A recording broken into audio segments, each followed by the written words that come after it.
Hello dear students, welcome to catalyst YouTube channel. आज का जो वीडियो मैं लेके आई हूँ आपके लिए, इस वीडियो में मैं आपको बताने वाली हूँ कि आपको किस पीवाईक्यू के लिए, किस तरीके के क्वेश्चन के लिए कौन सा कंटेंट फॉलो करना है और वो कहाँ से करना है। ठीक है, और स्पेशली मैं आपको दिखाऊंगी सबसे पहले कि CSIR में जो प्रीवियस ईयर के क्वेश्चंस हैं वो आते किस तरीके से। जैसे आपने बायोकेमिस्ट्री पढ़ ली, आपने प्रोटीन केमिस्ट्री पढ़ ली, बट प्रोटीन केमिस्ट्री के ही टॉपिक से बहुत वेराइटी ऑफ क्वेश्चंस बनते हैं। कुछ नीट लेवल के बनते हैं, कुछ नेट लेवल के बनते हैं। तो पहले मैं इस MCQ प्रैक्टिस बुक से, जो कैटलिस्ट पब्लिकेशन की 13th जो लेटेस्ट एडिशन 13th एडिशन जिसमें आपके लेटेस्ट वाले क्वेश्चंस भी हैं, उनके थ्रू मैं आपको PYQs के बारे में दिखाऊंगी कि हर एक टॉपिक से क्या क्वालिटी के क्वेश्चंस आते हैं। फिर जो आपको सेकंड बुक यहाँ पे दिख रही है स्क्रीन पे, that is fundamental of life sciences volume 2, जिसमें आप देख सकते हैं CSIR नेट के सिलेबस के कई सारे यूनिट्स जो हैं वो कवर की गई हैं। लाइक सेल बायोलॉजी है, बायोकेमिस्ट्री है, डेवलपमेंटल बायोलॉजी है, मेथड्स इन बायोलॉजी है एंड इम्यूनोलॉजी का टॉपिक है। तो ये सभी टॉपिक्स आपको यहाँ पे बहुत सिंपल तरीके से दिए गए हैं। कैसे आपको समझना है, कैसे इस MCQ और थ्योरी बुक को आप CSIR के प्रिपरेशन में यूज़ करने वाले हैं, वो मैं आज आपको बताने वाली हूँ और दिखाने वाली हूँ इन पेजेस के थ्रू। ठीक है, तो बने रहिएगा मेरे साथ में।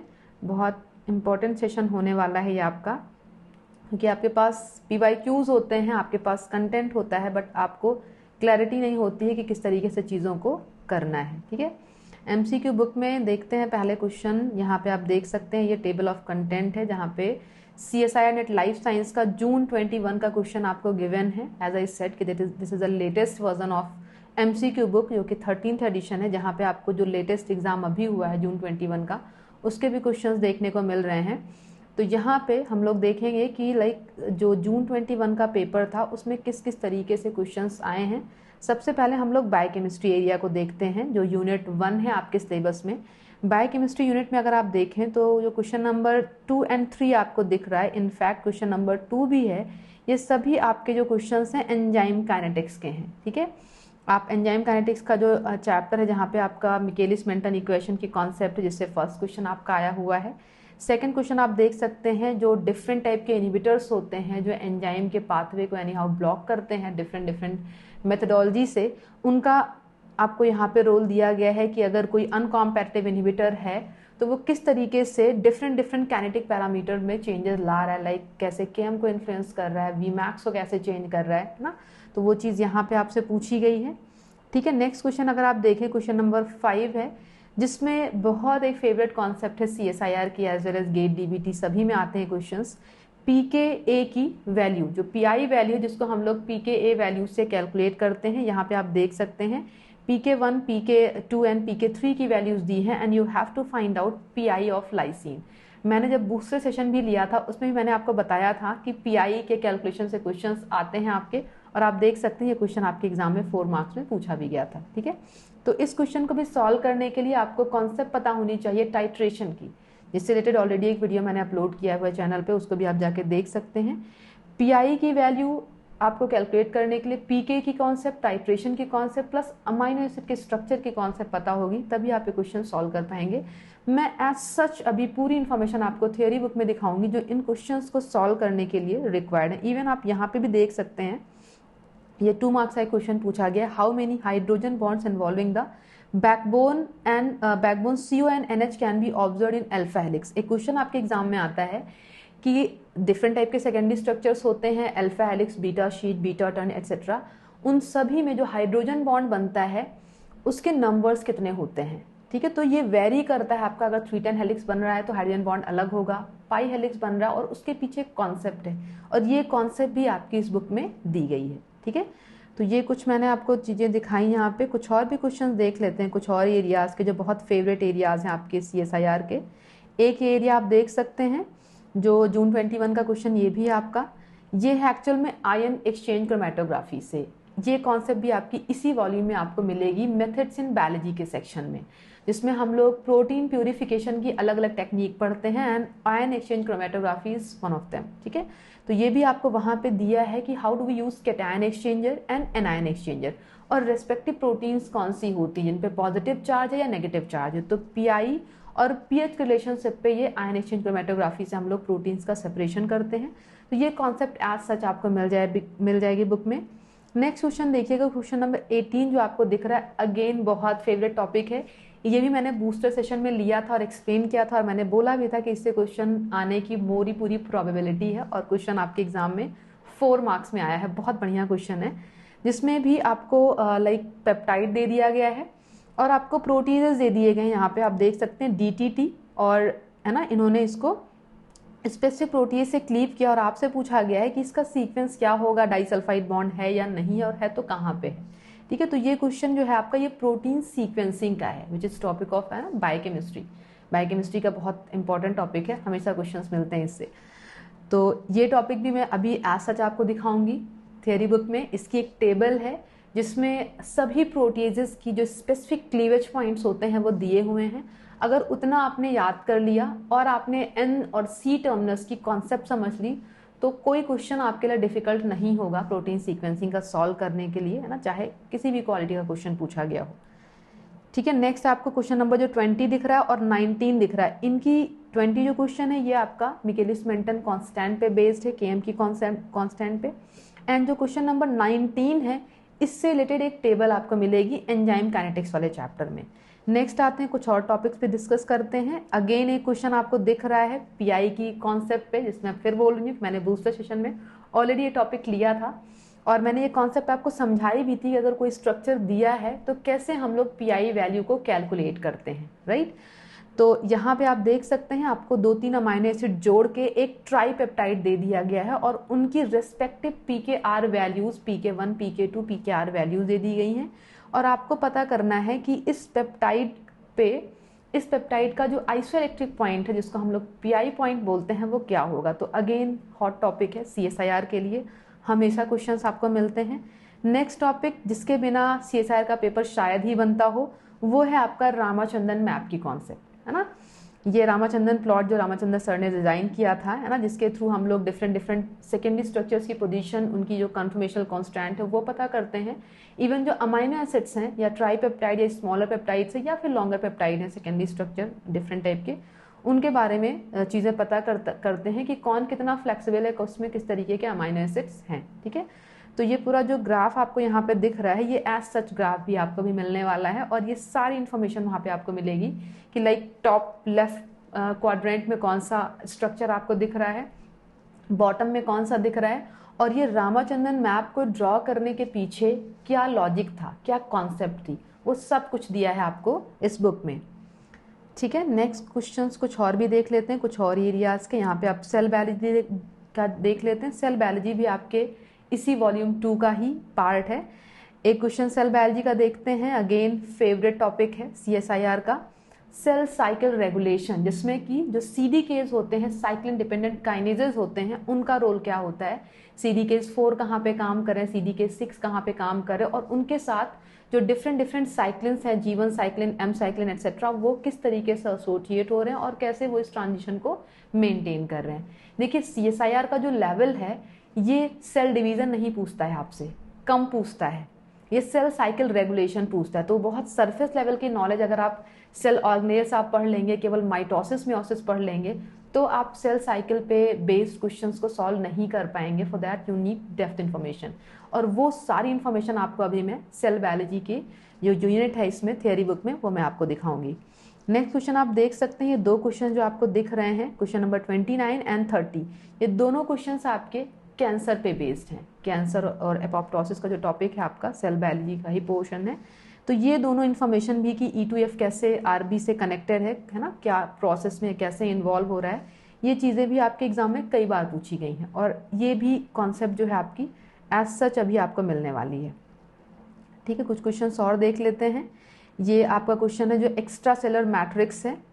ठीक है, ECM का एक चैप्टर आप पढ़ते हैं सेल बायोलॉजी में, एक्स्ट्रा सेलर मैट्रिक्स, जिसमें अलग अलग तरीके के प्रोटीन्स का जिक्र होता है और वो रेस्पेक्टिव फंक्शन परफॉर्म करते हैं। तो ये टेबल भी आपको मिलने वाली है सेल बायोलॉजी में।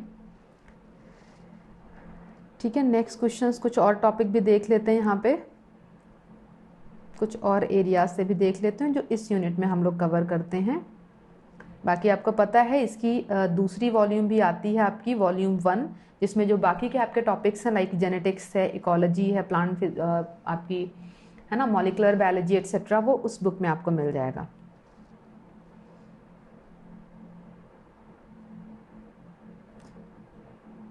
ये देख लेते हैं, कुछ प्लांट फिजियोलॉजी के भी टॉपिक देख लेते हैं जिनसे डायरेक्टली क्वेश्चंस बनते हैं आपके एग्जाम में। ये ईटीसी चेन की कॉन्सेप्ट है, ड्यूरिंग लाइट रिएक्शन फोटोसिंथेसिस में किस तरीके से प्रोसेस हो रही है। जो इलेक्ट्रॉन ट्रांसपोर्ट चेन है वो किस तरीके से चल रही, साइक्लिक प्रोसेस क्या है, नॉन साइक्लिक प्रोसेस क्या है, और कौन कौन से इंटरमीडिएट इस पूरी प्रोसेस में इन्वॉल्व होते हैं। प्लस रूबिस्को जो एक बहुत फेवरेट एंजाइम है इसका, उसके बारे में भी यहाँ पे आपको दिया हुआ है। तो ऐसी कई सारी कॉन्सेप्ट है। अब जितना कुछ अभी हम लोगों ने किया, लाइक रामाचंद्रन मैप की बात हम लोगों ने करी, CDKs की बात करी हम लोगों ने, एंजाइम काइनेटिक्स की बात करी, इन सभी को थोड़ा सा देखते हैं। वॉल्यूम 2 जो थियरी बुक है उसमें देखने की कोशिश करते हैं कि वो कॉन्सेप्ट दी है तो किस तरीके से दी है, कितना हमें पढ़ना पड़ेगा इन क्वेश्चंस को सॉल्व करने के लिए। ठीक है, देखिए कंटेंट के अगर आप सोचें तो बहुत सारा कंटेंट है, बहुत सारा है ना, बहुत सारी किताबें अवेलेबल हैं, लेकिन ज़रूरी नहीं है या कि आप सारी किताबों को उस जितना भी टाइम आपको प्रिपरेशन के लिए मिलता है उसमें पढ़ें, और पॉसिबल भी नहीं है कि आप सारी किताबों को पढ़ के और उनको रिकॉल करके उनको समझ के एग्ज़ाम को क्वालिफाई कर सके। तो होशियारी इसमें है कि आप ऐसा कंटेंट फॉलो करें जिनको आप कम टाइम में इफ़िशिएंट वे में पढ़ सकें, समझ सकें और उसको रिटेन भी कर सकें माइंड में, सो दैट जब भी आप एग्ज़ाम में जाएं तो आप वो सारी इन्फॉर्मेशन जो आपने गैदर करी है इन सोर्सेज के थ्रू उसको आप है ना यूज़ कर सकें जब आप क्वेश्चंस को सॉल्व करें। ठीक है, तो मैं बहुत क्लियर वे में आपको यहाँ पे दिखाने वाली हूँ। पहले हम लोग सेल बायोलॉजी यूनिट की बात करते हैं। पहले तो आप देख लीजिए जो वॉल्यूम 2 है कैटलिस्ट पब्लिकेशन की, कैटलिस्ट पब्लिकेशन की 4 किताबें आती हैं CSI net life science aspirants के लिए। पहली जो एप्टीट्यूड की बुक आती है, दूसरी बुक आपकी जो MCQ की आती है जो मैंने अभी आपको दिखाई, जो अभी 13th एडिशन में है, रेड वाइट कलर का कवर है इसका, तो पुरानी बुक नहीं बाई करिएगा, 13th एडिशन ही बाई करिएगा, इसमें आपको नए क्वेश्चंस मिल जाएंगे। बाकी 2 किताबें थ्योरी की आती हैं, fundamental of life sciences volume 1 and volume 2। तो कुछ इंपॉर्टेंट जो आपकी आधी लगभग इंपॉर्टेंट यूनिट्स हैं वो आपको वॉल्यूम 1 में मिलती हैं एंड बाकी की यूनिट्स आपको वॉल्यूम 2 में मिलती हैं। तो पहले देख लीजिए वॉल्यूम 2 में cell biology, biochemistry, dev bio, methods in biology जो यूनिट 13 है आपके सिलेबस में, और इम्यूनोलॉजी, इतना कवर किया गया है। तो इन्हीं एरियाज पे मैं कुछ क्वेश्चंस आपको जो मैंने अभी दिखाए उनके टॉपिक्स में आपको दिखाने वाली हूँ। ठीक है, पहले चलते हैं सेल बायोलॉजी वाले सेक्शन में। ठीक है, आप देख सकते हैं चैप्टर का ऑर्गेनाइजेशन आपको टेबल ऑफ कंटेंट दिया है। बहुत सिस्टमेटिक तरीके से इस बुक को डिज़ाइन किया गया है, बहुत रिसर्च करके, बहुत सारा कंटेंट कलेक्ट करके, और उसको बहुत सिंपल फॉर्म में, है ना, जितना पॉसिबल हो सकता है। यहाँ पे आप देख सकते हैं cell cycle and its regulation, जहाँ पे पहले स्टार्टिंग में आपको सिंपल सेल साइकिल, साइटो का मतलब जो सेल डिवीजन है उसकी कॉन्सेप्ट बताई गई है। फिर आपको सेल साइकिल रेगुलेशन की कॉन्सेप्ट यहाँ पे आपकी स्टार्ट हुई है, जिसमें आप देख सकते हैं पूरी सेल साइकिल एनालिसिस की हर फेजेस में क्या हो रहा है ना, कैसे साइकिल रन हो रही है। प्लस यहाँ पे आपको जो डिफरेंट साइक्लिन्स इन्वॉल्व हो रहे हैं वो सारी चीज़ें आपको दिखाई गई है। डायग्राम भी एज सच आपके एग्जाम में पूछा जाता है। 2C 4C कंटेंट वाली जो कॉन्सेप्ट है ये सब भी यहाँ पे आपको दिखाई गई है। नेक्स्ट मैं आपको दिखाऊंगी यहाँ पे जो रेगुलेशन वाली कॉन्सेप्ट है, ये आप देख सकते हैं, the structural basis of CDK activation. जो साइक्लिन डिपेंडेंट काइनेजेज हैं जो कि सबसे इंपॉर्टेंट रोल प्ले करते हैं इस सेल साइकिल रेगुलेशन में, उनकी पूरी एक्टिविटी आपको और आपको बहुत ज़्यादा, जैसे आप अगर किसी भी स्टैंडर्ड बुक में इसको पढ़ने जा रहे हैं तो आप कम से कम आप है ना 40, 50, 60, 100 पन्ने पढ़ेंगे तब भी शायद आपको ये पूरी कॉन्सेप्ट एक जगह पे ना मिले, और बहुत उसमें आपको ब्रेन अप्लाई करना पड़ेगा, बहुत सारा टाइम आपका कंज्यूम होगा उसमें। बट यहाँ पे आपको 10-12 पन्ने में मैक्सिमम, है ना, 7-8-10 पन्ने में ये पूरी इन्फॉर्मेशन और टू द पॉइंट जितने की आपको ज़रूरत है और बहुत ही सिंपल लैंग्वेज में दिया गया है। तो आप देख सकते हैं ये सारी कॉन्सेप्ट यहाँ पे आपको दी गई है कि कौन कौन से साइक्लिन के साथ कौन कौन से CDKs अटैच होते हैं और ये किस तरीके का ट्रांजिशन मीडिएट करते हैं। ये डायग्रामेटिक रिप्रेजेंटेशन है, टेबल आपको दिया गया, इससे रिलेटेड थ्योरी भी आपको यहाँ पे दी गई है। तो इसको आप रीड करेंगे, यहाँ पे भी आप देख सकते हैं कैसे इन साइक्लिन्स में फ्लक्चुएशन हो रहा है, एक फेज से दूसरे फेज में एंटर करने पे कौन सी साइक्लिन ड्रॉप हो रही है, कौन सी साइक्लिन की कॉन्सेंट्रेशन इंक्रीज हो रही है, ये सब चीज़ें पूछी जाती हैं। तो यहाँ से आपको ये इन्फॉर्मेशन गैदर करनी है और फिर आप जो PYQs मैंने अभी आपको दिखाए उनको आपको सॉल्व करना है। और देखिए CSIR में एज आई सेड कि बहुत डेप्थ में चीज़ें आती हैं, तो अनटिल अनलेस आपको पूरा फ्रेम किसी भी कॉन्सेप्ट का आपके दिमाग में नहीं होता है, आपके लिए मुश्किल होता है क्वेश्चन को सॉल्व करना। तो इस वजह से ज़रूरी है कि आप हर कॉन्सेप्ट को बहुत सिंपल तरीके से समझें और उसको, है ना, दिमाग में रख सकें टिल योर एग्जामिनेशन। ठीक है, नेक्स्ट कॉन्सेप्ट पे आते हैं बायोकेमिस्ट्री का। जिसमें मैंने अभी आपको दिखाया कई सारे क्वेश्चंस आपको दिखे अमाइनो एसिड के टाइट्रेशन वाले कॉन्सेप्ट पे, जहाँ पे हम लोग PKR की कॉन्सेप्ट देख रहे थे। तो देखिए इसमें अमाइनो एसिड पे बहुत बढ़िया चैप्टर डिज़ाइन किया गया है। मैंने कई सारे वीडियोज़ भी ऑलरेडी अपलोड किए हैं अपने चैनल पे, वहाँ पे भी आप जाके देख सकते हैं उनको। यहाँ पे आप देखिएगा सिंपल आपको अमाइनो एसिड का स्ट्रक्चर दिखाया गया है, ठीक है। फिर इसका क्लासिफिकेशन हम लोग कैसे कर रहे हैं, अलग अलग ग्रुप्स में हम लोग कैसे इसको डिवाइड कर रहे हैं, वो चीज़ें आपको बताई गई हैं। बहुत सिस्टमेटिक तरीके से चैप्टर को डिज़ाइन किया गया, प्लस स्ट्रक्चर आपको यहाँ पे दिखाया गया है, ठीक है। फिर नेक्स्ट आती है बात यहाँ पे टाइट्रेशन की, ठीक है, जिसपे क्वेश्चन अभी हम लोग सॉल्व कर रहे थे। ये आप देख सकते हैं यहाँ पे टाइट्रेशन कर, ठीक है, जिसमें आपको समझाया गया है कि कैसे डीप्रोटोनेशन प्रोटोनेशन की कॉन्सेप्ट यहाँ पे देखने को मिलती है, कौन से बेसिस NaOH हम लोग यूज़ कर रहे हैं, क्यों कर रहे हैं, वो सारी चीज़ें। प्लस आपकी जो PI की कॉन्सेप्ट है ये आपको यहाँ पे दिया, यहाँ पे आपको टाइट्रेशन कर दिया है ग्लूटामिक एसिड का, ठीक है, जो नेगेटिवली चार्ज अमाइनो एसिड है। यहाँ पे आप देख सकते हैं it's all about lysine structure, ठीक है। अब नीचे बहुत ध्यान से देखिएगा, सारी कहानी आपकी इस सारी इन्फॉर्मेशन में छुपी हुई। जब मैंने 3-4 क्वेश्चन आपको दिखाए, उस सारे क्वेश्चन केवल इतनी इन्फॉर्मेशन से आपको सॉल्व होने वाले हैं। अब अगर आप ऐसे पढ़ने बैठेंगे रैंडम, तो आपको ढूंढना पड़ेगा कि भाई हम कैसे ग्लाइसिन की PI कैसे कैलकुलेट कर रहे हैं और ग्लूटामिक एसिड कैसे कर रहे हैं, या फिर लाइसिन की कैसे कर रहे हैं। तो सभी में कुछ कॉन्सेप्ट हिडन है। जब ये थियोरी आप पढ़ेंगे, ये स्ट्रक्चर आप देखेंगे और ये फॉर्मूलाज आप देखेंगे, तो वो कॉन्सेप्ट भी आपको समझ में आएगी, जो 4 मार्क्स के भी और 2 मार्क्स के क्वेश्चंस को भी सॉल्व करने के लिए सफिशिएंट है, ठीक है। वहाँ पे आपको PI कैलकुलेट करनी थी, आपको PK वैल्यूज दी थी। यहाँ पे आपको दिया हुआ है कि ग्लाइसिन की PI वैल्यू कैलकुलेट करनी है, तो सिंपल जो 2 PK वैल्यूज हैं, PK1 और PK2, उनको सम करना है और 2 से डिवाइड करना है। मतलब सिंपल लैंग्वेज में अगर हम बोले तो उनका एवरेज कैलकुलेट करना है। लेकिन जब हम लोग एसिडिक अमाइनो एसिड की बात करते हैं, तो वहाँ पे हम लोग PKR और अल्फा कार्बोक्सिल ग्रुप, PKR जो कि R कार्बोक्सिल ग्रुप होगा, और PK अल्फा जो कि अल्फा कार्बोक्सिल ग्रुप होगा, जो सेंट्रल अल्फा कार्बन से जुड़ा होगा, उनकी एवरेज कैलकुलेट करते हैं।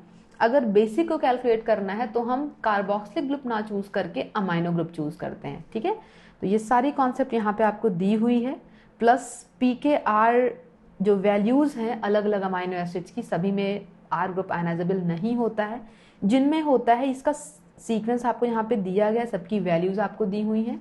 और ये वैल्यूज भी आई थिंक जो लास्ट एग्जाम आपका हुआ था November 20 वाला, उसमें इन PKR वैल्यूज का डिक्रीजिंग ऑर्डर पूछा गया था। 3-4 अमाइनो एसिड आपको दे दिए गए थे और उनका डिक्रीजिंग या इंक्रीजिंग ऑर्डर इस तरीके से आपके एग्जाम में 4 मार्क्स में पूछा गया था। तो इम्पॉर्टेंट ये नहीं है कि आप कितनी किताबें पढ़ रहे हैं, इम्पॉर्टेंट ये है कि जो आपके एग्जाम में पूछा जा रहा है वो आप कितना पढ़ रहे हैं और कितने सिंपल तरीके से, है ना, कितने एफिशिएंट तरीके से आप उसको पढ़ रहे हैं। नेक्स्ट टॉपिक मैं आपको दिखाती हूँ यहाँ पे बायोकेमिस्ट्री का, ये प्रोटीन सीक्वेंसिंग का है, एंड ये भी बहुत इंपॉर्टेंट टॉपिक है, हमेशा क्वेश्चन इससे भी बनते हैं। प्रोटीन सीक्वेंसिंग में पहले जो बेसिक जो स्टार्टिंग थी प्रोटीन सीक्वेंसिंग की, सैंगर मेथड था, एडमन प्रोसीजर था, वो सब आपको दिया गया है। फिर जो मैक्सिमम क्वेश्चंस आते हैं आपके एग्जाम में, लाइक यहाँ पे आप देख सकते हैं, इस टेबल आपको एक दिख रही है जहाँ पे आपको प्रोसीजर दिया गया है, अलग अलग साइट दी गई है और अलग अलग प्रोटीजेस की स्पेसिफिसिटी दी गई है। जैसे आपको पता होगा कि बहुत सारे प्रोटीजेस हैं, लाइक ट्रिप्सिन है, काइमोट्रिप्सिन है, और इन सभी प्रोटीजेस की जो क्लीवेज साइट्स होती हैं वो अलग अलग होती है। कुछ आर्जिनिन लाइसिन पे कट कर रहे हैं, तो कुछ फिनाइल एलिन ट्रिप्टोफैन टायरोसिन पे कट कर रहे हैं, ठीक है। तो ये चीज़ें अगर आपको क्लियर हैं, प्रोटीएज की कॉन्सेप्ट अगर आपको क्लियर है, तो 90% क्वेश्चंस आपके प्रोटीन सीक्वेंसिंग के सॉल्व होने वाले हैं, और वो होंगे आपकी इस टेबल से। अब अगर आप कोशिश करें कि ये टेबल आपको लैनिंजर में मिल जाए, स्ट्रायर में मिल जाए, क्रिक्टन में मिल जाए, ठीक है, हापर में मिल जाए, कहीं नहीं मिलने वाली है। ये जो टेबल है ये कई किताबों से मिक्स करके बनाई गई है कैटलिस्ट के थ्रू। तो ये आपको स्टैंडर्ड बुक भी अगर केवल एक फॉलो करेंगे तो कहीं आपको ट्रिप्सिन मिल जाएगा, कहीं आपको काइमोट्रिप्सिन मिल जाएगा, कहीं पे आपको कार्बोक्सीपेप्टाइडेज ए मिल जाएगा, बट सारी जो इन्फॉर्मेशन है वो आपको एक जगह पे नहीं मिलने वाली है। तो ये फ़ायदा होता है कि आप, है ना, कम टाइम में इफ़िशिएंट तरीके से चीज़ों को कर पाएँ, ठीक है। इसी तरीके से ये जो टॉपिक मैं आपको दिखाना चाह रही थी, ये द इम्पॉर्टेंट टॉपिक है मेरे हिसाब से। बहुत क्वेश्चंस आते हैं आपके, एज आई सेड की गेट में भी, DBT में भी और CSIR में, लाइफ साइंस रिलेटेड जितने भी JRF लेवल के एग्जाम्स होते हैं सभी में क्वेश्चंस आपको मिलते हैं। एंजाइम काइनेटिक्स और रामाचंद्रन प्लॉट तो डन है, एक क्वेश्चन तो पक्का है आपको मिलना, ठीक है। तो यहाँ पे आप देख सकते हैं, आपको ये डायग्राम दिया है, यही डायग्राम आपको मिल रहा था। अगर आप रिकॉल करें या जाके PYQ आपके पास होंगी, नहीं होंगी तो ज़रूर से बाई करिएगा। PYQ के बिना एग्ज़ाम प्रिपरेशन आपकी अधूरी है, ठीक है। तो वहाँ पे आप जाके देखिएगा कि इस डायग्राम को ही आपके एग्ज़ाम में एज सच पूछा गया है, ठीक है। और उससे रिलेटेड जो कॉन्सेप्ट है कि कौन सा अलाउड कॉन्फर्मेशन है, किन 5 साई वैल्यूज़ को हम लोग अलाउड जोन में रखते हैं, कौन से फॉरबिडन जोन में है, उनका रीज़न क्या है, वो सारी कॉन्सेप्ट यहाँ पे आपको दी है। इवन बाकी अमाइनो एसिड्स में अलग स्टोरी है। और जब प्रोलीन की बात आती है, जब किसी भी पेप्टाइड के बाद प्रोलीन आ जाता है, तो वहाँ पे चीज़ें अलग हो जाती हैं। उसकी वजह है प्रोलीन का स्ट्रक्चर। तो ये सारी चीज़ें आपको यहाँ पे दी गई हैं बहुत डिटेल में, बहुत सिंपल तरीके से, ठीक है। ऐसे बाकी भी जो यूनिट्स हैं आपकी वॉल्यूम 2 में, ठीक है, लाइक आपकी डेवलपमेंटल बायोलॉजी है, मेथड्स इन बायोलॉजी है, इसमें भी कई सारे टॉपिक्स आपको ऐसे मिलने वाले हैं जैसे मैंने आपको बायोकेमिस्ट्री और सेल बायोलॉजी में दिखाया, ऐसे ही आपको इन टॉपिक्स में भी बिल्कुल सिंपल तरीके से सारी इन्फॉर्मेशन मिलने वाली है। तो अगर आप प्रिपरेशन कर रहे हैं CSIR नेट JRF की, तो इन किताबों को जरूर से बाई करिए। मैंने तो अभी यहाँ पे वॉल्यूम 2 दिखाया है, बहुत जल्दी मैं वॉल्यूम 1 को भी लेके आऊँगी, ताकि आपको एक आइडिया लगे। बच्चे पूछते हैं कि मैम किस तरीके से पढ़ना है, क्या चीज़ें करनी है, मतलब ये कंटेंट कैसे यूटिलाइज करना है। इसलिए मैंने ये वीडियो बनाया कि आप बहुत सारे सोर्सेज कलेक्ट कर लें, बहुत सारी किताबें कलेक्ट कर लें, बहुत सारे यूट्यूब वीडियोस देखें, बहुत सारा कंटेंट आप कलेक्ट कर लें। बट अगर आप चीज़ों को समझ ना पाएँ और वो चीज़ें समझें जो एग्ज़ाम में आपके पूछी नहीं जा रही, तो फिर कोई फ़ायदा नहीं आपको तैयारी करने का, आपका सिलेक्शन में थोड़ी सी मुश्किल आएगी। तो बेहतर है कि आप सही कंटेंट फॉलो करें, जिससे आपका सिलेक्शन बहुत जल्दी हो, विदिन 6 मंथ्स। चलिए, बहुत जल्दी ही नए वीडियो के साथ में आऊँगी। तब तक के लिए तैयारी करिए, खुश रहिए। Thank you.